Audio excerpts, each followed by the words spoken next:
అందరికీ నమస్కారం. ఈరోజు మన టాపిక్ ఏంటంటే ప్రపంచ గమనాన్ని పూర్తిగా మార్చేసిన ఒక విప్లవాత్మక టెక్నాలజీ, అదే ప్రింటింగ్. దాని సంస్కృతి, దాని ప్రభావం గురించి వివరంగా చూద్దాం. ఒక్కసారి ఆలోచించండి. మన చేతిలో పుస్తకాలు లేవు, ఉదయాన్నే వచ్చే న్యూస్ పేపర్ లేదు, గోడల మీద పోస్టర్లు లేవు. అసలు ప్రింటింగ్ అనేదే లేని ప్రపంచం ఎలా ఉంటుందో ఊహించుకోండి. కాస్త కష్టంగా ఉంది కదా? సరే, ఈరోజు మన ప్రయాణం ఎలా ఉండబోతుందో చూద్దాం. ముందుగా ప్రింటింగ్ మూలాలతో మొదలుపెట్టి గుటెన్బర్గ్ విప్లవం గురించి తెలుసుకుని అది ప్రజలపై, మతంపై ఎలాంటి ప్రభావం చూపించిందో చూద్దాం. చివరగా మన భారతదేశానికి ప్రింట్ ఎలా వచ్చిందో కూడా చర్చిద్దాం. అసలు ఈ ప్రింటింగ్ కథ ఎక్కడ మొదలయింది? చాలామంది అనుకున్నట్టు యూరప్లో కాదు.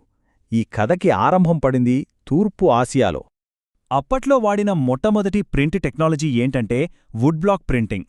సింపుల్గా చెప్పాలంటే చెక్క బ్లాక్స్ మీద అక్షరాల్ని చెక్కి దానికి ఇంకు పూసి దానిమీద పేపర్ని పెట్టి రుద్దేవారన్మాట. ఈ టెక్నిక్ క్రీస్తు శకం 594 నుంచే చైనాలో అభివృద్ధి చెందింది. ఈ టెక్నాలజీ నెమ్మదిగా శతాబ్దాల పాటు వ్యాపించింది. బౌద్ధ మిషనరీల ద్వారా ఇది జపాన్కు చేరింది. ఇక ప్రింటింగ్కు అత్యంత కీలకమైన పేపర్ సిల్క్ రూట్ ద్వారా చైనా నుండి యూరోప్కు ప్రయాణించింది. ఇప్పుడు మనం యూరప్కి వెళ్దాం. అక్కడ ఈ టెక్నాలజీ ఒక పెద్ద విప్లవంగా ఎలా మారిందో చూద్దాం. 1295లో మార్కోపోలో చైనా నుంచి వుడ్ బ్లాక్ ప్రింటింగ్ టెక్నిక్ను ఇటలీకి తీసుకొచ్చాడు. యూరప్లో అప్పటికే పుస్తకాలకు డిమాండ్ బాగా పెరిగింది. కాని ఒక సమస్య ఉండేది. చేతితో రాసిన పుస్తకాలు తయారు చేయడానికి చాలా సమయం పట్టేది, పైగా చాలా ఖరీదైనవి. ఈ సమస్యకు పరిష్కారం జర్మనీకి చెందిన జోహాన్ గుటెన్బర్గ్ దగ్గర దొరికింది. అతను ఆలివ్ నూనె తీసే యంత్రాల టెక్నాలజీని వాడుకొని మొదటి మెకానికల్ ప్రింటింగ్ ప్రెస్ను కనిపెట్టాడు. దీని ఇంపాక్ట్ ఎంతలా ఉందో చూడండి. 1450 నుంచి 1550 మధ్య, అంటే ఆ 100 సంవత్సరాల్లో యూరోపియన్ మార్కెట్లోకి ఏకంగా 2 కోట్ల ప్రింటెడ్ పుస్తకాలు వచ్చాయి. ఆ తరువాత 16వ శతాబ్దం ముగిసేసరికి ఆ సంఖ్య 20 కోట్లకు పెరిగింది. ఇంత భారీ సంఖ్యలో పుస్తకాలు మార్కెట్లోకి రావడంతో సమాజంలో ప్రజలు సమాచారాన్ని తెలుసుకునే విధానంలో ఒక పెద్ద మార్పు వచ్చింది. ఇక్కడ మనం అర్థం చేసుకోవాల్సిన ముఖ్యమైన విషయం ఒకటుంది. ప్రింటింగ్ ముందు సమాజం ఒక హియరింగ్ పబ్లిక్గా ఉండేది. అంటే జ్ఞానమనేది కేవలం వినడం ద్వారానే వ్యాపించేది. కాని ప్రింటింగ్ వచ్చాక సమాజం ఒక రీడింగ్ పబ్లిక్గా మారింది. ప్రజలు తమకు తామే పుస్తకాలు చదువుకోవడం మొదలుపెట్టారు. పుస్తకాలు చౌకగా మారాయి, అందరికీ అందుబాటులోకొచ్చాయి. దీనివల్ల నెమ్మదిగా అక్షరాస్యత రేట్లు పెరగడం మొదలైంది. ఎప్పుడైతే ఎక్కువ మంది చదవటం మొదలుపెట్టారో కొత్త కొత్త ఆలోచనలు అడవిలో కార్చిచ్చులా వ్యాపించడం మొదలుపెట్టాయి. ఆనాటి అత్యంత శక్తివంతమైన సంస్థలనే ప్రశ్నించే స్థాయికి వెళ్లాయి. దీనికి ఒక పర్ఫెక్ట్ ఉదాహరణ మార్టిన్ లూథర్. 1517లో అతను క్యాథలిక్ చర్చిని విమర్శిస్తూ తన 95 థీసిస్ రాశాడు. ఒకవేళ ప్రింటింగ్ ప్రెస్ లేకపోతే అతని ఆలోచనలు కొద్దిమందికి మాత్రమే తెలిసేవి. కాని ప్రింటింగ్ వల్ల అతను రాసిన కాపీలు కేవలం కొన్ని వారాల్లోనే యూరప్ అంతటా వ్యాపించాయి. ప్రజలు మత గ్రంథాలను, విమర్శలను తమకు తామే చదువుకోగలిగారు. ఇదే ప్రొటెస్టెంట్ సంస్కరణకు దారితీసింది. లూథర్కి కూడా ఈ ప్రెస్ పవరేంటో బాగా అర్థమైంది. అందుకే దాన్ని దేవుడిచ్చిన అంతిమ వరం, అన్నింటికన్నా గొప్ప వరం అని పిలిచాడు.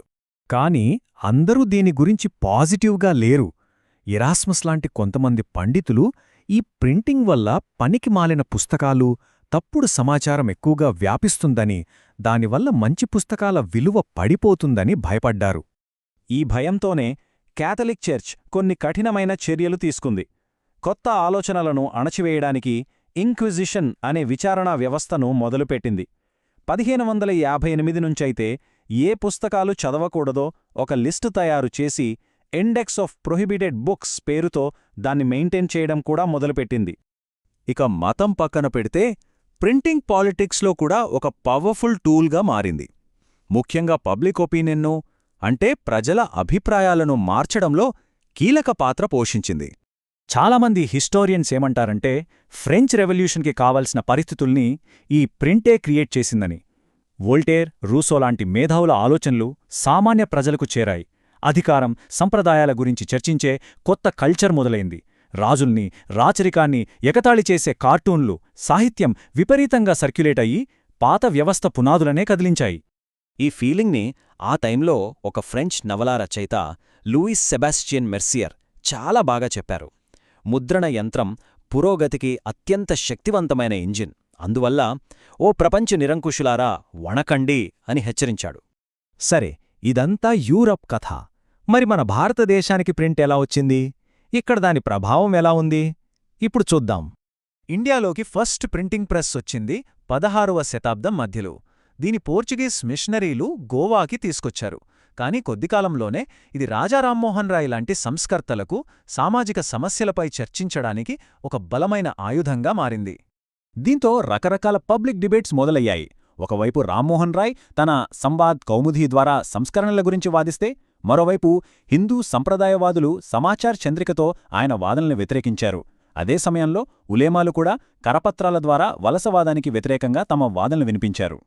అన్నింటికంటే ముఖ్యంగా ఈ న్యూస్ పేపర్స్ దేశంలోని వేర్వేరు ప్రాంతాల ప్రజల్ని కనెక్ట్ చేశాయి. బెంగాల్లో ఏం జరుగుతుందో పంజాబ్లో ఉన్నవాళ్లకి తెలిసేది. దీనివల్ల మనమంతా భారతీయులం అనే ఒక అఖిల భారత గుర్తింపు ఏర్పడి జాతీయవాద భావాలు బలంగా వ్యాపించాయి.